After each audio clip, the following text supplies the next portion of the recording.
Okay, we're here with Jon Swartz from MarketWatch.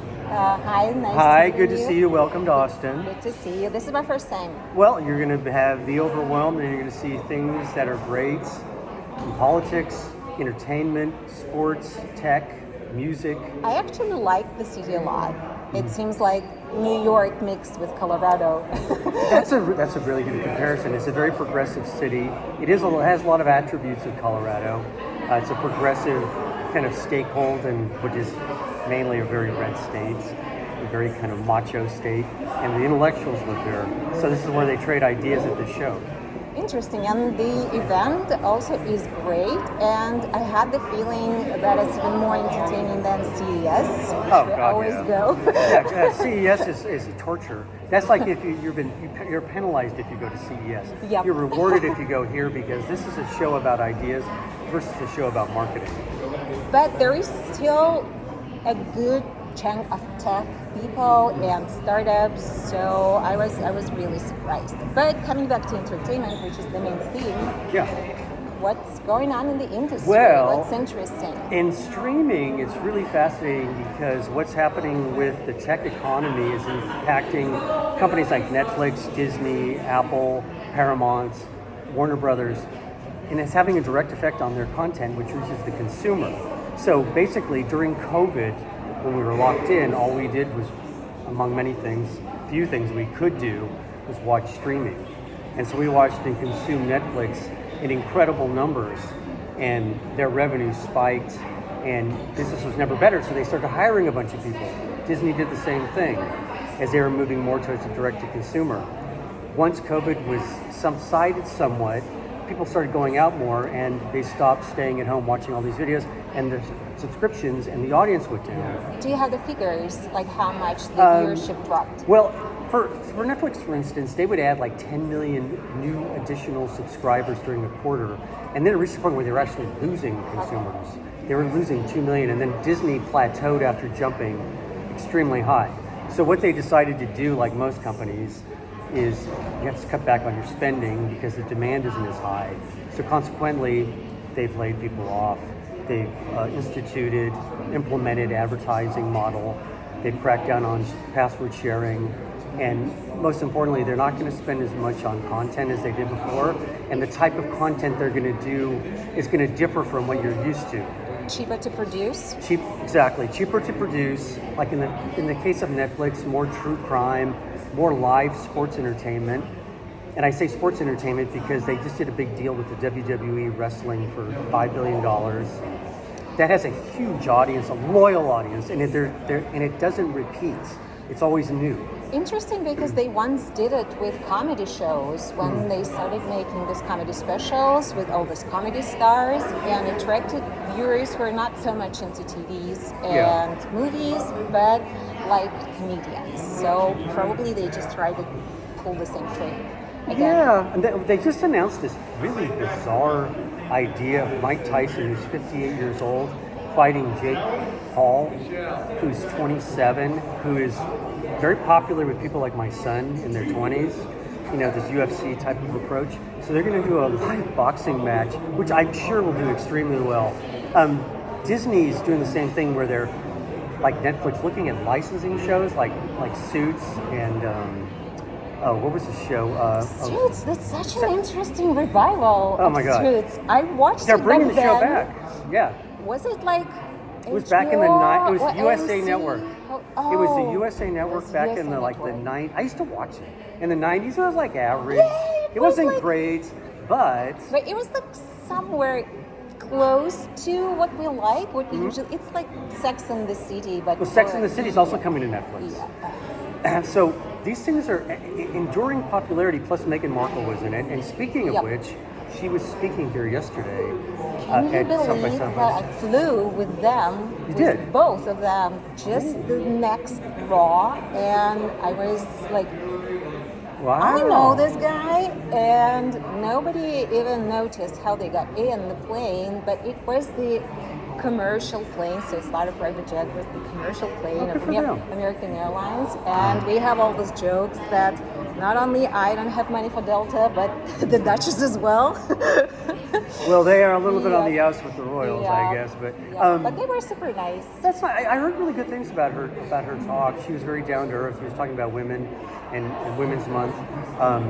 It was the Women's Day yesterday. Yeah, The and International they had Women's Day. they had a big confab with her and Katie Couric and Brooke Shields, which got a capacity crowd. You know, it's you're mentioning like what people like. So Suits, I think they're going to relaunch the show with the same name. Crew? I don't know if she's going to be part of it, but the two main characters, the two males, are going to be in the show. Well, they will be there. Right, and it was the most popular show on Netflix for months. But the interesting thing that some people claim TikTok for the popularity, because I watched it, you probably watched it when they launched the show, and the new audience, they had no idea about this, but the characters are charismatic and they have these punchlines, the dialogue is sweet. So the new audience came from TikTok and Instagram when the show started just making short clips and promoting it in the social media. So now the Zoomers know about Suits. So probably they will relaunch it for them. But it's interesting that they keep the dynamic duo of characters the same, because Gabriel Harvey Specter, the attorney of all times, he lives in London. Oh, okay. Yeah. Excuse me. So yeah, he probably had to like. Those guys haven't aged at all. By the way, they look the same. And like he's already like at the age when he had to be less quirky as the character as well. But it's interesting. It was a good show, and it had like TikTok means so much to the popularity of anything.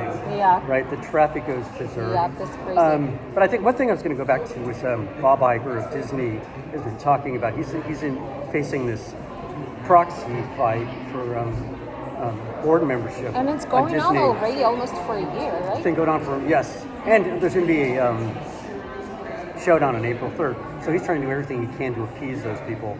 And one of the things is cut back on spending, actually slash costs by $7.5 billion a year.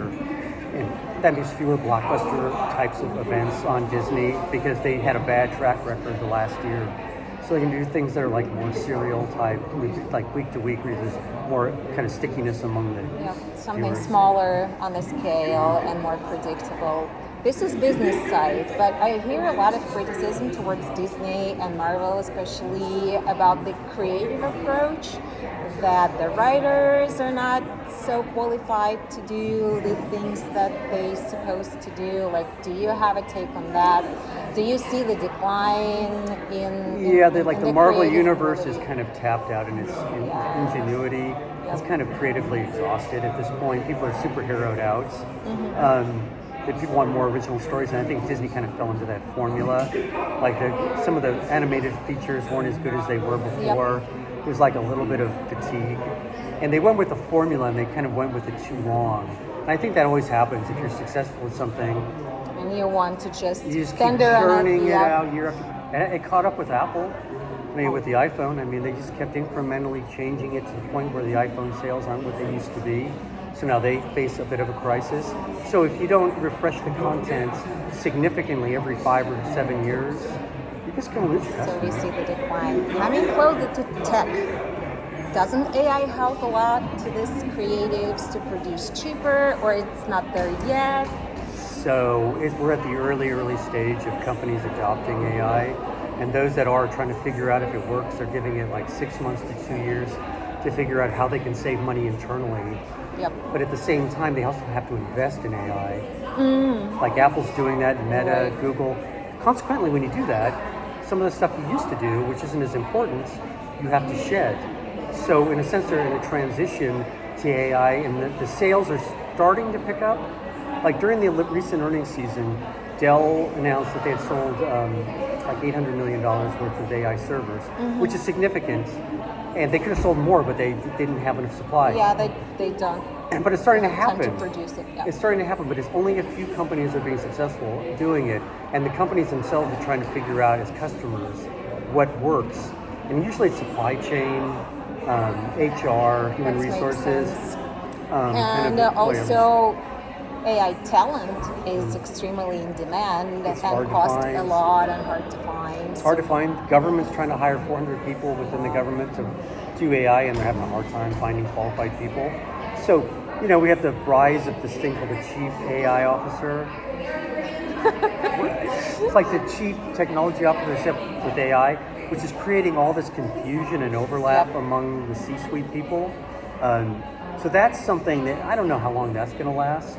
But all these companies are trying to find their way, and in some cases they say they have plans that So it's just too early. It's just try to catch lightning in a bottle and not be left behind by everyone else. Okay, so is the question with the unions closed? Is it over with strikes and like the cooperation between different professions? There was a settlement, but I think in a sense the studios are going to leverage out the writers and the creatives. And it's not just the writers. The people who can do camera work, special effects, sound, some acting.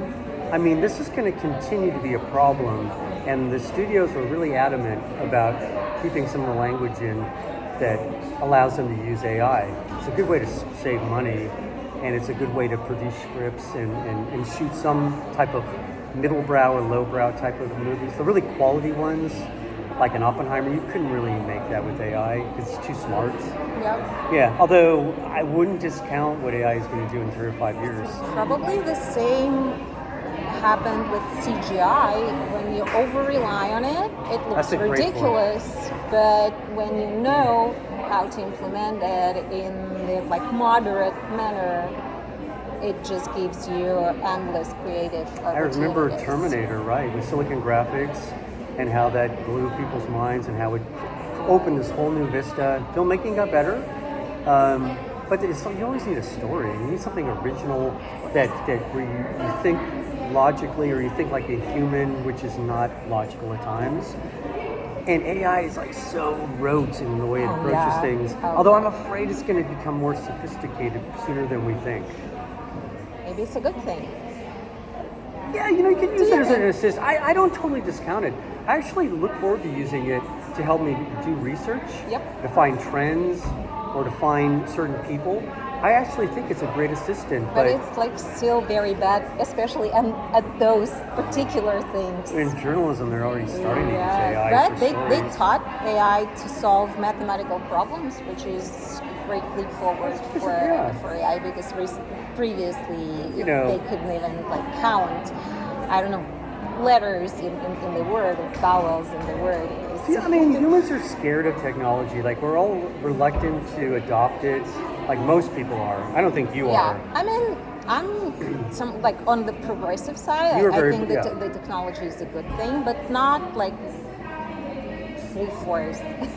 No, because you have to let it. You have to let it. Things, you have to let it marinate. You have to let it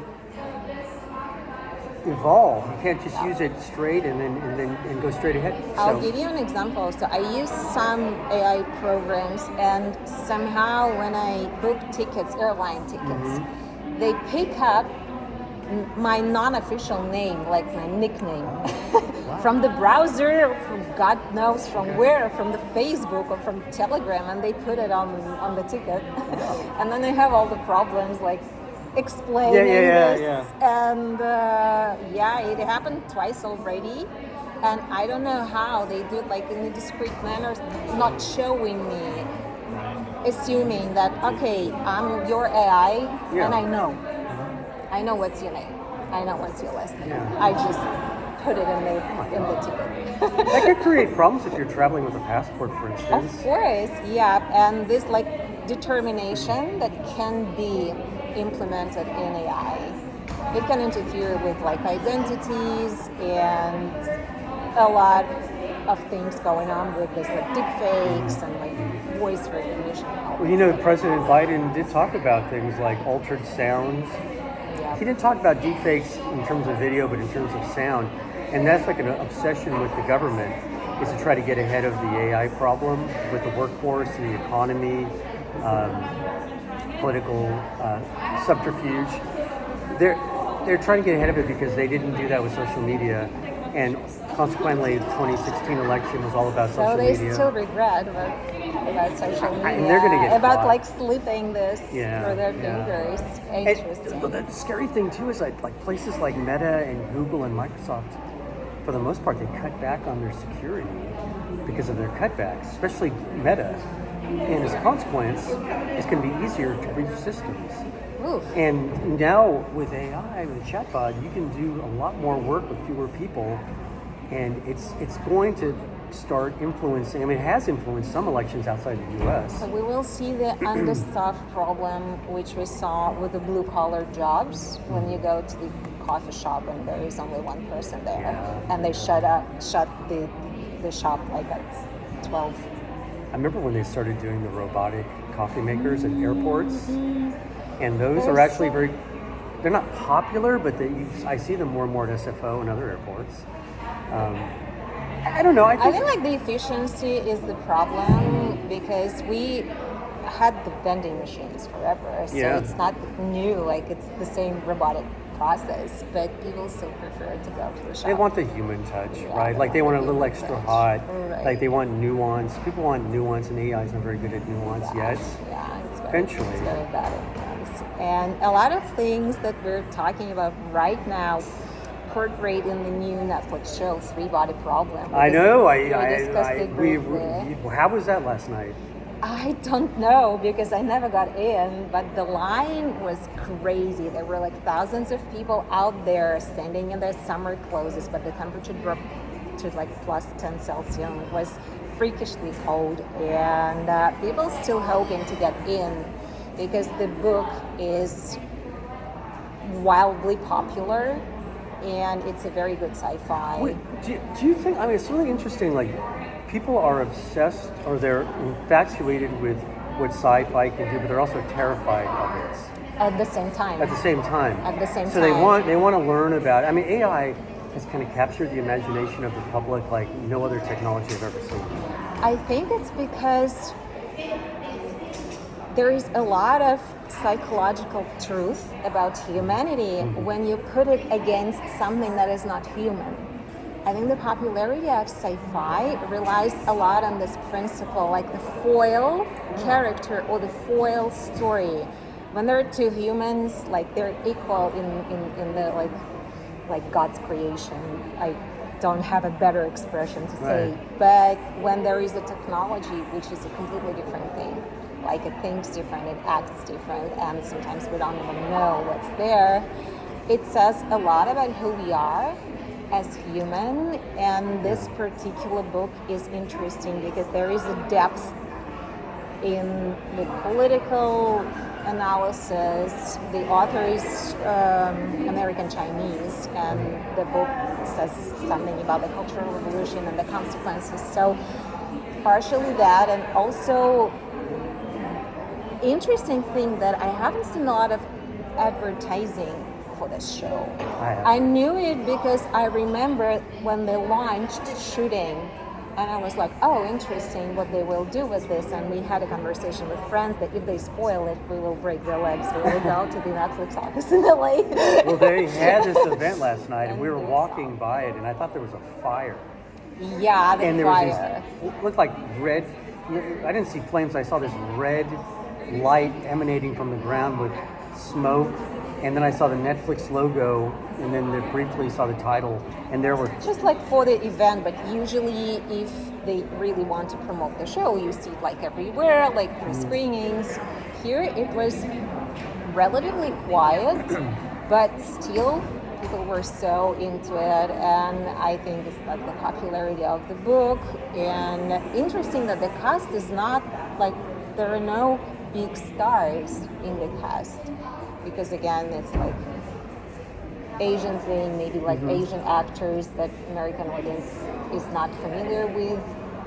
It's like Parasite was that way. They are, right? Parasites. I mean, it was like this incredible story that captured people's imagination because it was so original and unique. Yep. And people, as it turns out, are more than willing to watch movies with unknown actors. New faces. New faces. We need that. I mean, that's been kind of a problem. Is like people are kind of getting tired of the same old faces, and that's why I think like going back to the Marvel cinematic universe, it's like how many times can you do the same story 20 times? People just eventually want to see like somebody they can identify with, right? Yep. Yeah. So AI in a sense kind of demonizes it in a weird way. OpenAI, Elon Musk. Oh my God. What's This guy, he lives here, doesn't? I mean, he has a home here. here? Yeah, in Austin. Yeah, the people here are not very happy. He's buying up all the I property. had no idea. Yes. I thought he lived in Los Angeles. He lives everywhere. Everywhere. I think he lives on a plane probably. Okay. He probably moves between like multiple homes. This guy, we did a panel this morning about people who were laid off in tech, and one of the employees, ex-employees on the panel was from Twitter. And it was where this person never met Elon Musk, but she was so bitter and pissed off about what he had done. And the only time she ever saw him or was any interaction when he was carrying the sink through the lobby as he was dismantling the company. Iconic. Right. And the thing about this guy, though, is the guy is brilliant. He is a genius. He does aggregate ideas from others. But through drugs, through his own egomania, he's become like this supervillain. He's like a Dr. Doom, going back to Fantastic Four. There is Marvel. definitely some transformation in his public image. Did you leave Twitter, or do you still use it? I barely use it. Do you? For work? I do. I mean, it's got enduring quality. Everybody said they were going to quit when they were going to lose their blue check mark. I still use it occasionally. I use it just to see what's happening in the news, and occasionally I will mention something on Twitter to promote something. But I started using LinkedIn a lot more. I mean, LinkedIn is a very good way to reach people in the professional network. Twitter is got a lot of baggage, right? Like Meta. I remember days when it was the alternative elite, like all those writers, journalists. Yeah, there was like all were there, and the quality of brand discussion. makers, right. Yes, the quality of discussion was amazing. I liked it a lot. All those people are still on it, but they rarely use it. Yeah. So they vowed not Yeah. to use it, kind of almost out of rebellion against his actions. But they haven't left it entirely. I think what might happen is if he were to abandon Twitter, or maybe he sells it to someone, I think they'll come back. But they're losing money, though. Yeah, they're losing a lot of money. They're not getting any advertising because they're stigmatized by his beliefs and some of the content that appears on there. I mean, there's a point now where I'm getting force-fed all this content from people I don't follow, and a lot of bots sending out the same message. And after a while, it's just like I kind of resent it. I spend as much time blocking these people or muting them. And because a lot of people just telling you how to grow on Twitter, because Yeah. we do a lot of accounts like for new companies and new brands. And when you have small followership, 100 of people, there's always people who say like, oh, I'll teach you how to grow on Twitter. And it's not interesting. It's not engaging at all. It's just like pushing down the throat some courses or some mentorship. I used to go there and everyone's voice was represented, and now when I go there, it's like kind of a wasteland. It's kind of a ghost town at times. But I think recently people started behaving like it's only one-way communication. They just say something and go away. Before that, I remember when I joined, I wanted to listen more than just to say something, because there were so many interesting people. There's so many And, like the fun- conversation was the like pinpoint of this social network. But now people just behave as they're like the quote producers. It's like, oh, Yeah. And it's full size. I Like- mean, it's like everyone is trying to find fault with what somebody else says and trying Like to love pick is more sides. important than money, or like family should be your priority. Like, thank you, but is that really we want to hear right now? And It used to be a news source for me. Now it's like just Yeah. kind of an unfiltered slogans. It's like reading Yeah. a fortune cookie when you see some of the, Yeah, the slogans exactly. that go through. There's like, this is totally bizarre. I don't A care lot about of this. VCs actually hire the ghostwriters. Oh yeah, of course. to Yeah, but a write lot of the their VCs, they got in Twitter trouble. I mean, a accounts. lot of people got in trouble for some of the things they said. But we started with Elon Musk, somehow drifted away to Twitter. sorry. But yeah, I wanted to find out your take about the rivalship with OpenAI. And yeah, but they the current- reinstated Sam Altman to their board, and they admitted it was Yeah. a mistake. Musk is, I mean, the thing about him is he picks fights with everyone. Okay. I mean, in a sense, he has a lot so of when he like influence. sees the opportunity, He sees the opportunity, and he'll just poke picks people. the fight. You know, and the one thing he did, one part of his big legacy, enduring legacy, is that at Twitter he eviscerated the company because he said there were too many people who were entitled, and they were a bloated staff, and there were too many people. And in a sense, he was probably right, and that gave the rationale or the normalization or excuse for other companies like Meta and Google to start slashing back. Like, they were overhiring too many people. Yeah. They were recklessly spending. And I mean, in a sense, And like the salaries were, when you compare like Crazy. engineers with like marketing people, the salaries were It's like, crazy. yeah, but the qualification is not like that drastically different. you know, what's weird too is that like with Google layoffs, they were random layoffs. They were people who were there 20 years, 5 months. Yep. The salary didn't really matter. It was just kind of randomly across the I board. think because it's like legally, it's really hard to pick. Yes, that was, they were protecting themselves. So yeah, Plus, they they're cannot looking at do it insurance. because like Yeah. if they want to lay off a lot of people, they just do it randomly and they Less fire some susceptible. good ones and some bad ones. It doesn't matter. They cut it off and then start hiring back like Yeah, yeah. selectively. Same with media. Media's Recent even media, worse. Media's worse. It's just media like, it's a layoffs bloodbath everywhere. everywhere. I mean, we've had layoffs. Everyone has had layoffs that I know of. I'm starting to think what that, it means for us, yeah, for all of us. yeah. I mean, it worries me because there are a lot of good people who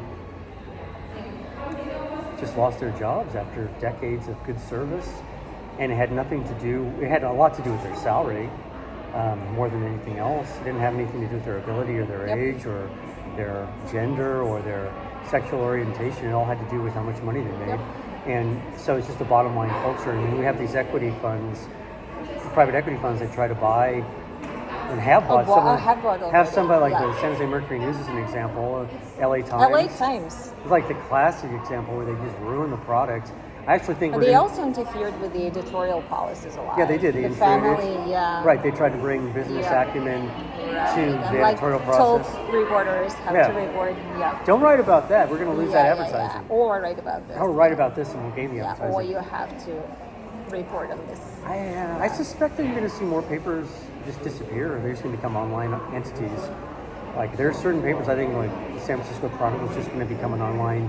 I used to work there, which breaks my heart, and I think USA Today is going to do that. I visited the office in San Francisco. Yeah, I used to work there a long time ago. Yeah. It's interesting that media cannot find the sustainable business model Never to, has. to cover. Never adapted. Early 2000s. I mean, maybe they were fine. they were fine up until the late 90s. Remember when they built all those skyscrapers for like New York Times? It was like Yeah, late I know. 90s, early 2000s. Even the Washington Post had all that infusion Yeah. of money they're letting Yep. people off. Yep. I think the problem was is they had a monopoly and they didn't know how to keep the monopoly. They didn't know how to cope with Google or Facebook when they got advertising. Mm-hmm. They couldn't adapt it. Then they tried VR. They tried paywalls, and there's But so many. the subscription cannot pay for quality reporting. The advertising- cannot. So a lot of media companies right now turn to events, like TechCrunch Yes, doing they events. work. But it's actually costly, and it's And only a few can do it every effectively. route from your purpose and from your duties. So it doesn't help with reporting and news. It's a completely different thing. Like you It's don't like a want show, to be yeah. an event agency. You want to be a news outlet or an analytical outlet. Right. So interesting what's going to happen with that.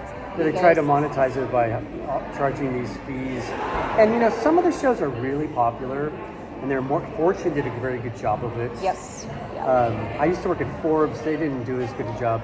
The Journal does a good job. But yeah, after a while though, there are too many of them. Like there are too many news sources. Right.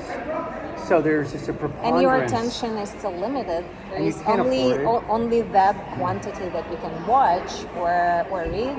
So consolidation it's is gonna not continue. happening. Yeah. We don't see it, so we just see the layoffs, and it's interesting that the profession kind of is spread very thin, because I heard from young people that is it even ethical to teach journalism right now, because this profession won't pay the bills like at all. So this probably will be a profession for trust kids, trust fund kids Only like who are interested in. It's like the publishing industry in New York. Only the trust fund kids work in that industry because they can afford to live on $40,000 a year. Or like they don't even need. They don't need this the money at all. But if you're a popular writer, That's a you good have point. connections, like you hang out with celebrities, and like especially if you write about lifestyle or something like that. So a friend of mine who teaches in San Marcos,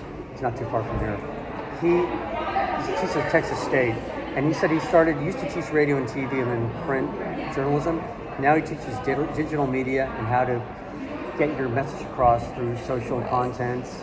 And it's about selling, advertising, and editorial. It pushed them to become creators. Mm-hmm.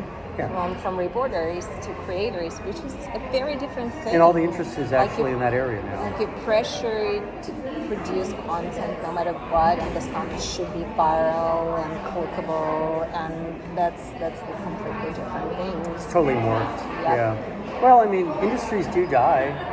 And this is one that's probably on its way to either completely changing or maybe dying as we know it. I mean, I just don't see how it's going to change. People don't read like physical, they read off their phone if they do read. If they do. They read TikTok, they want something instantaneous. They don't want to read beyond the headline or the first paragraph.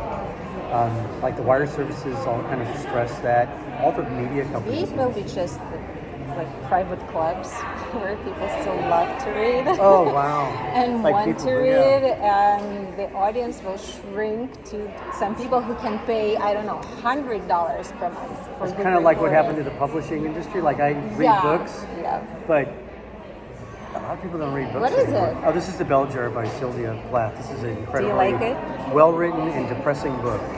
It's a female version of Catcher in the Rye. Okay. It's very dark, but it's like brilliant. So the author died. She committed suicide when she was 31. Something like Russian literature. It's very Russian influence. It's very Dostoevsky. Yeah. Very, very. It's written like I've been Hemingway. rereading Idiot right now, and it's just like enjoying it too much. And I managed to get a book in Russian.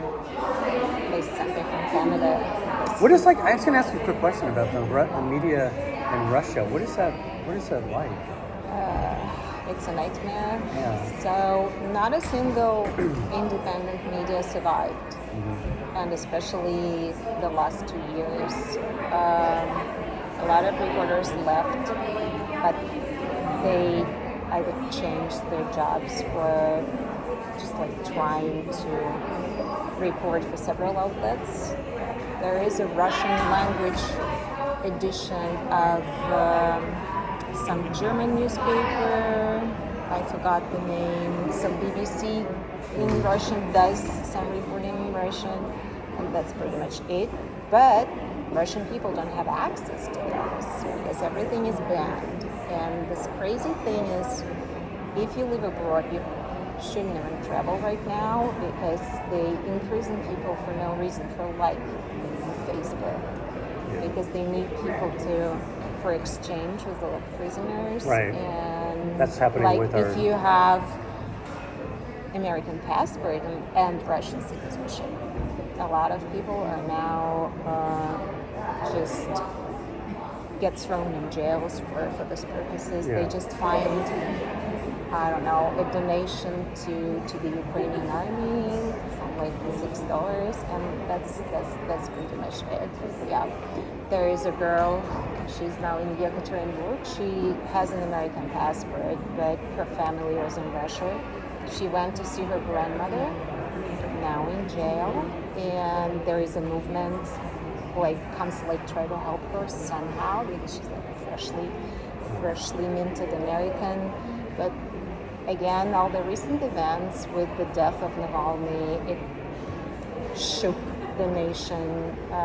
Even those people who would go to honor his memory would be arrested. You know, right? there are all these posts in Facebook how people prepared to go to the funeral.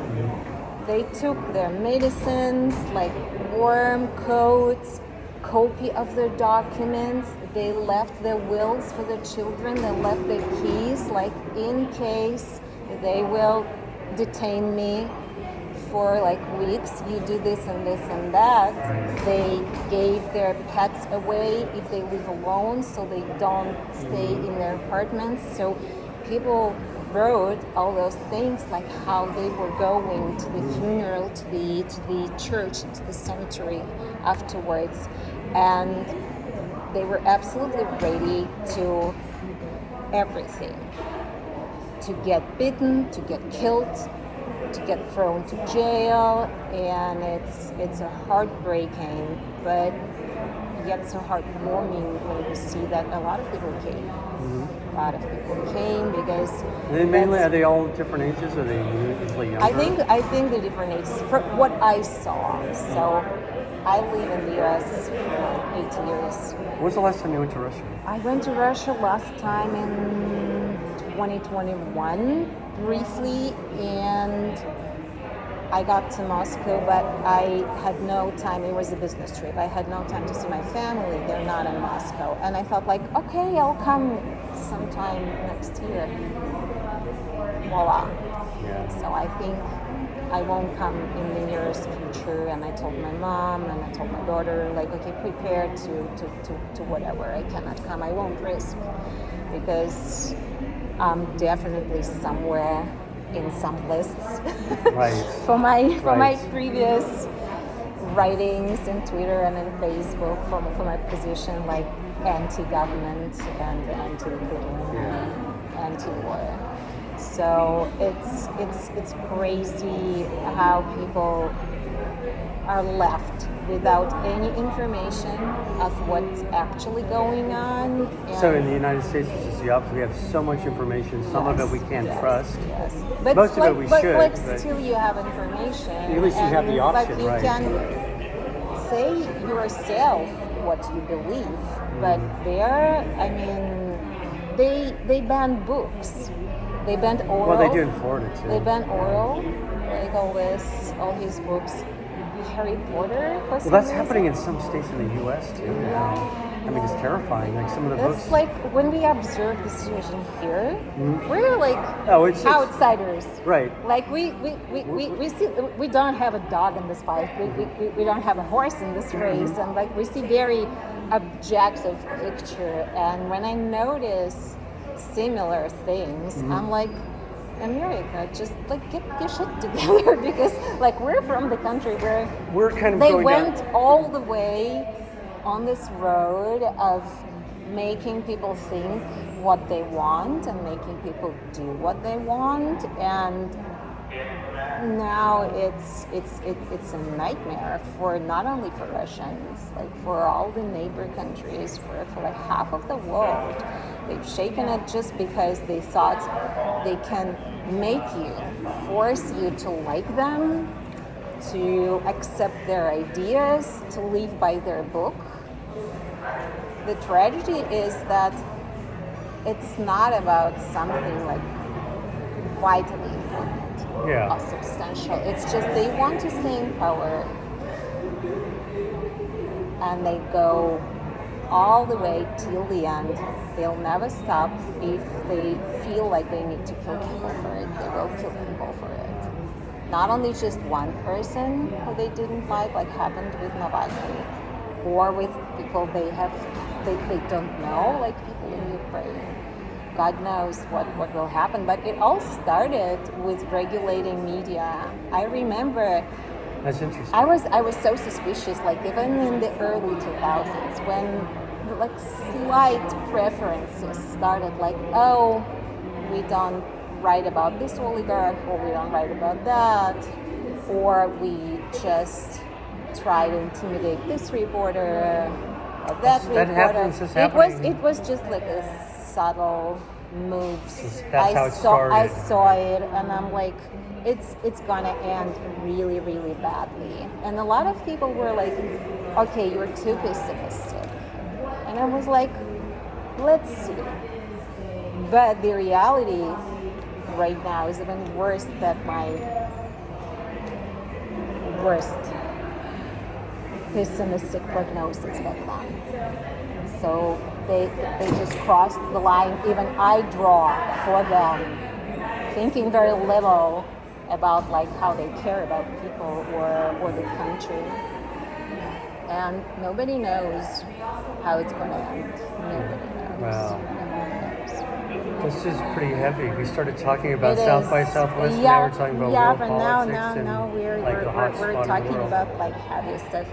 But interesting thing that a lot of creative people flew Russia after the war started. They're like actors. Some of them stayed because it's their audience. Like if you're a Russian actor, your professional language is Russian, like Russian directors, and you do this stuff. It's hard just to jump to another country and to stay in the same level of popularity and earnings. And if you stay in Russia, you have to be like pro-war and pro-Putin. They make all the like show business and actors. So there's pressure to create content yes, that's pro-government. Yes. They send them to like perform for the soldiers, and they make them do like Instagram posts saying something. And if you just went to a party which wasn't related to the war, and there was a video from that party where you're just like having fun, then you have to apologize the next day. Yeah. That's the thing. And we even have this phenomenon which is called apology turtleneck, because when you apologize for partying, you dress very conservatively. Okay. And they buy turtlenecks, all of them. Remember when like all the tech executives like right, Steve Jobs but wore the black turtlenecks? yeah, but we have this like apology turtleneck. So they had their own Because version. if you're even like the young creator, like posting half naked on Instagram, in this apology, Oh my you're God. yes, you're in a turtleneck, no makeup, and you say something like supportive to the people, and it's pathetic and it's scary at the same time. But there was a recent phenomenon in Russian TV. There was a show. Nobody expected like anything from this show. It was called, in Russian it's called Slovo Patsana, which is like my honest word, like pinky promise of like a tough guy, something like this. The TV show based on a book about the criminal groups in late Soviet Union in Tatarstan, Kazan.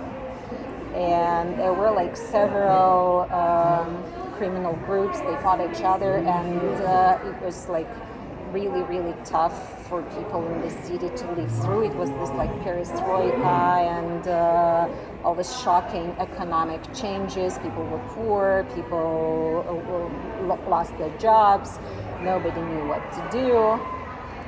So they created a TV series about several guys and how they are like in the middle school and then in the high school got involved in a gang. Okay. Crazily popular.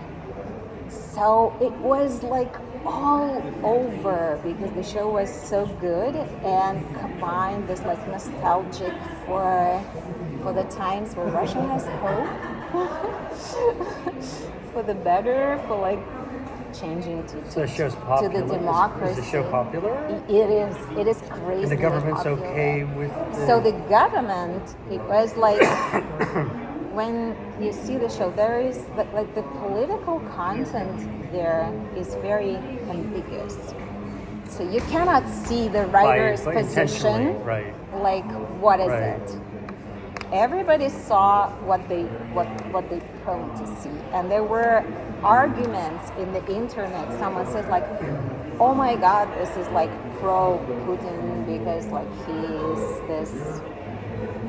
he has this mentality, like street smart, like all this, like I gave you my word. So not the official laws, but this like criminal laws.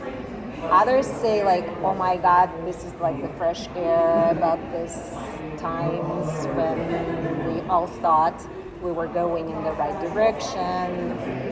The quality of the story, this story was amazing. This story was fantastic. And it's interesting that they reshoot the final episode. And there were talks that the administration of the president somehow interfered. They didn't like the ending and they changed it, but nobody knows the truth except the group. And the director, he was like, it's me.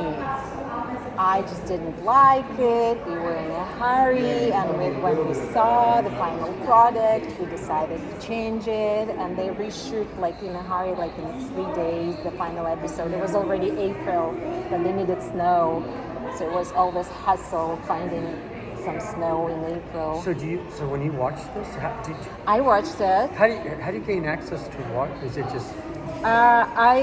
We have several platforms.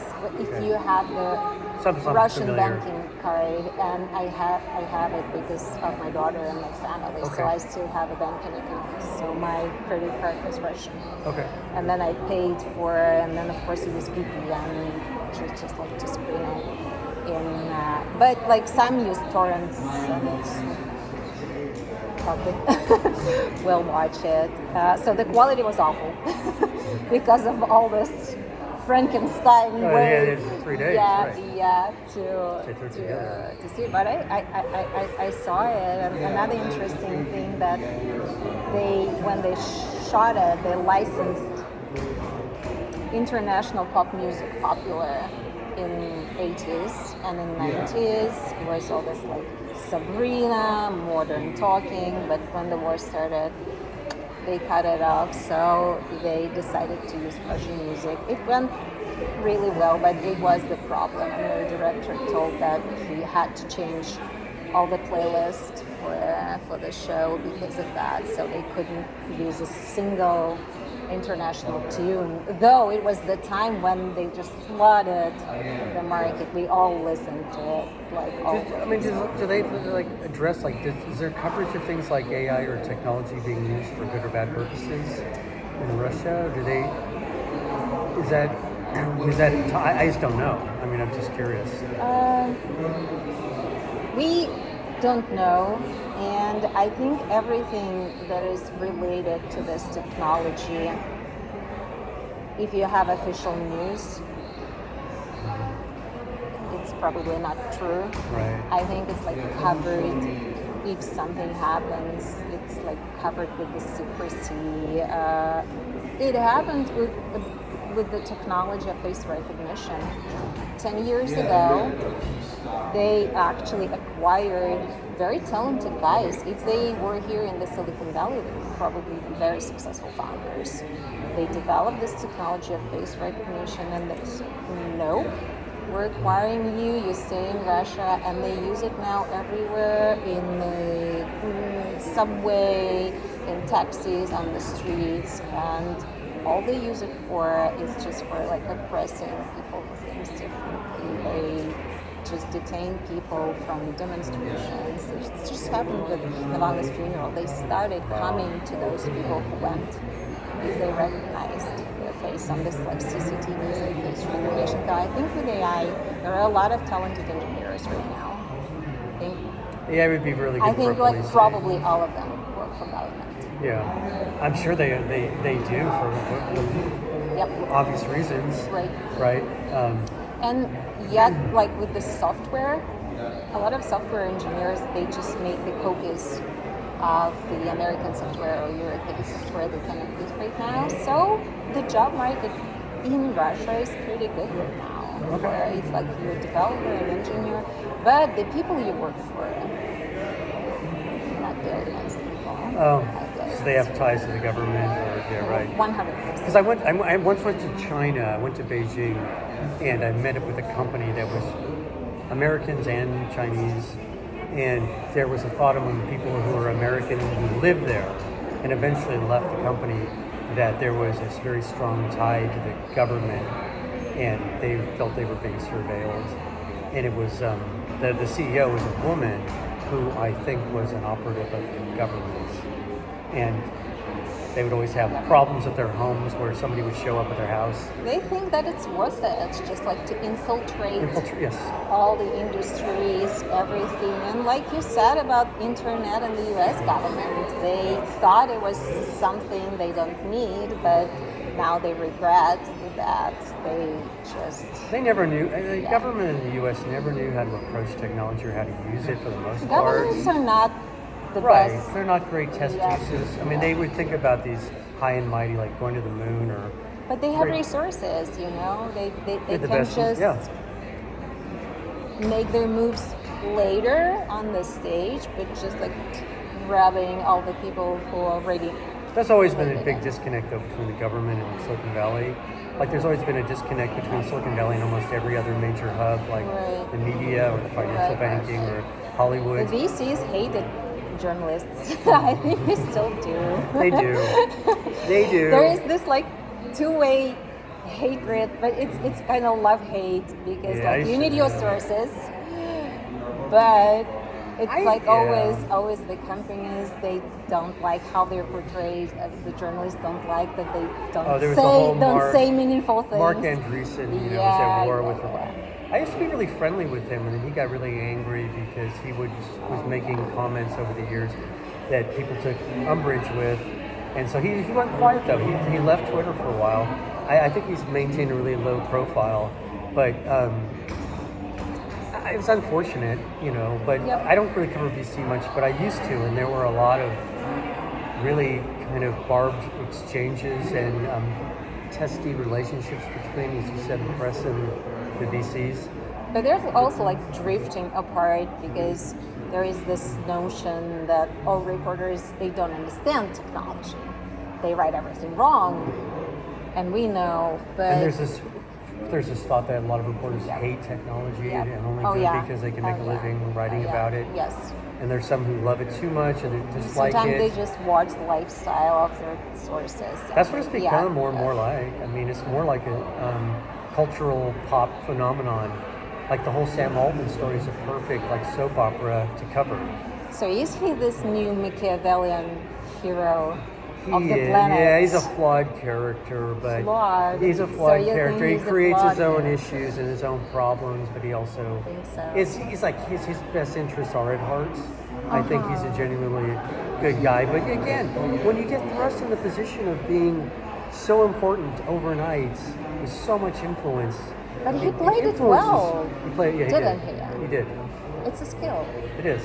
Yeah, he has a certain nuance about it. I mean, he didn't use a sledgehammer approach like Musk would or like a Larry Ellison used to. They like playing the villain. He seemed to be okay with everything. Yeah, he played it well. That's very interesting. He played both sides very well to get back where he wanted to be. Right?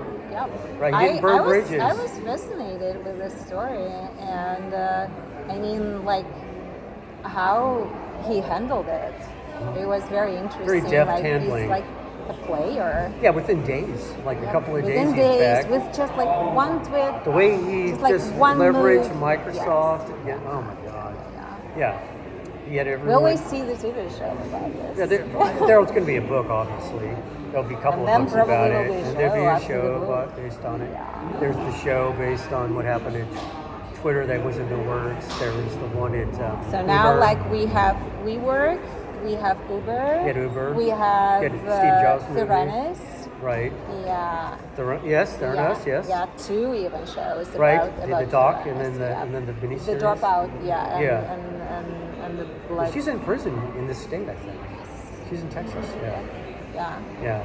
So we will probably have OpenAI and Twitter. Oh yeah, of course we will. There'll be one about Meta eventually, right? I don't know if there'd ever be one about Google, because Google's kind of like Google is not exciting. boring. It's like oatmeal, Yeah, right? yeah, You know, yeah. it's very accomplished, but it doesn't like make you feel overly heated. You know, you don't have strong opinions. It's probably like the objective, like the goal for everybody. It's like doing a movie on IBM. Stay under radar for this like That's here's smart. public attention, but doing really great. Microsoft's Really another money. one, right? They were, Yeah, although they did do Microsoft. Pirates of Silicon Valley, which was about Gates and about Jobs. Yeah. That was on CBS, I think, years and years ago. Steve Jobs actually liked that. It was on TNT or TBS. I think TNT, and he was on that, and they had a guy who was a well-known actor at the time, Noah Wiley, and I asked Jobs in an interview what he thought of it, and he said he's really good. Like he knows me. Oh. And Anthony Michael Hall, who was in like Brad Pack movies, was Gates. It was actually pretty well done. Interesting. Have you seen this like short movie Apple did for the presentation? What? Like about nature and like. Well, I don't know if I did. You have to. Oh no. Yeah, that's. I mean, an interesting document of the era. So like where Tim Cook plays Tim Cook. Oh. And all the movie critics, all the YouTubers, they tore it apart. They savaged it? Yeah, they teased everything. Like Was he playing like himself in this? and it was bad. How long was the movie? It was maybe 15 minutes. 15 maybe, minutes? Maybe 20 And it was minutes. serious? maybe It's supposed to be 15 taken minutes. seriously? Yeah, and it's like kind of. You never tell with a corporation if it's an irony or they really think about themselves this Unintended, way. right. Yeah. Everything is done as a satire. And it was like this Mother Nature visiting their office. Where it was like dark color. Yeah. What a weird idea to begin with. It is like self-infliction. Absolutely unnecessary. Like nobody asked for it, but they did it. Yeah, and there was a lot of comments about this, and like I wonder. Everybody said that Steve Jobs would drop dead. He never would have allowed that to see the light of he day, because he was a very good quality control and person. like he had the taste and like understanding He had of very what good taste. good presentation is. He was the master of the presentation. Yeah. He was the best keynote speaker, probably almost anywhere except for Obama. I think we still don't have anyone of this caliber of like presenting things in tech. No one is. There's no showman. There's I no listened one. to Newman Okay. Is he good? came close. Okay. I think like the personality is questionable, but like his ability to persuade, to impress in his speech is probably pretty good. Interesting. But There is, that's really interesting you mention this, because when you think of tech, when I was covering it early, there were so many larger-than-life characters who were either very good on stage like Jobs, or they were painful like Gates, who got better, or there was like Larry Ellison, who was effective in a certain way, and they were just masterful on stage, what they were trying to convey, and I don't really think that exists anymore. yes, nobody. Remember early Zuckerberg? He was horrible. He was horrible. He got very But good. He got much better. He got much better. He got much better. Still on the painful. unhuman side. Yeah, it was painful. Yeah, but it was absolutely disastrous. But now it's better, and we see that probably he trained a lot, and kudos to his coaches. But yeah, the job was one of a kind. He was the iconic CEO and very, very good presenter and a thinker, and he had a very good taste. So Yeah, perfectionist, right? waiting for another one. Yeah. One day that will happen. Yeah, one day. There have been attempts by people to try to emulate him, like Marissa Mayer. Elizabeth Holmes is a classic example. She was like this. She was like a psychopathic clone. stare. Yeah, she was just like. She was awful. Yeah, Yeah. she tried too hard. Right. But eventually there will be. But I don't think there's like a vacuum there. There's like no Even real the star. politicians. See, like how we had this charismatic people. They were flooded characters, using your words, but at least the symbolic part of the profession, like being a politician, senator, or I think the last good one we had was Obama. Like, he was very comfortable. The best public. He was, Mario Cuomo was one. He was very comfortable. Back in the speaking. Yeah, like, he was. He was like a phenomenon, like a once in a generational speaker. There was a guy who almost ran for president in '84, Mario Cuomo, who used to be the governor of New York. He gave one of the greatest speeches in 1984 convention, Democratic National Convention in San Francisco, and where he opposed Ronald Reagan. Reagan, actually, whether you liked him or not. He's an actor. He's an a actor. Trained professional. Very good at presenting himself and making his point. Newsom might do that. Gavin Newsom kind of has some like that flair or showmanship, although he has to kind of rein it in and be a little bit more disciplined. Californians hate him. What's that now? Californians hate him.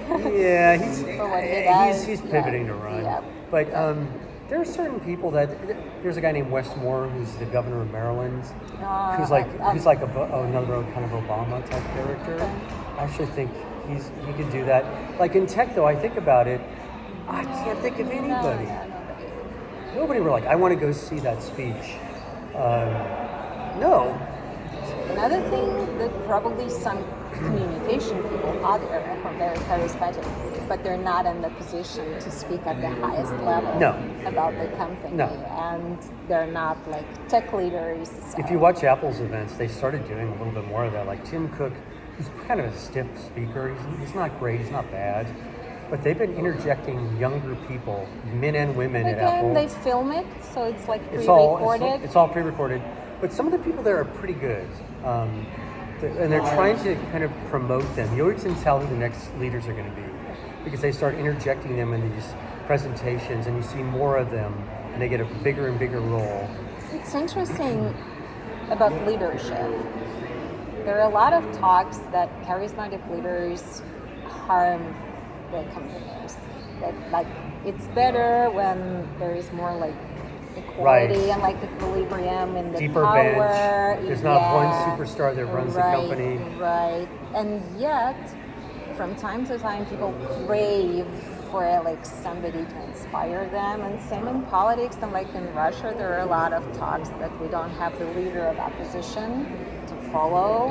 And some people say like we don't need it, and in the 21st century there is a lot that we can do ourselves, that we can decide by ourselves, but still I think it's just going there and forth.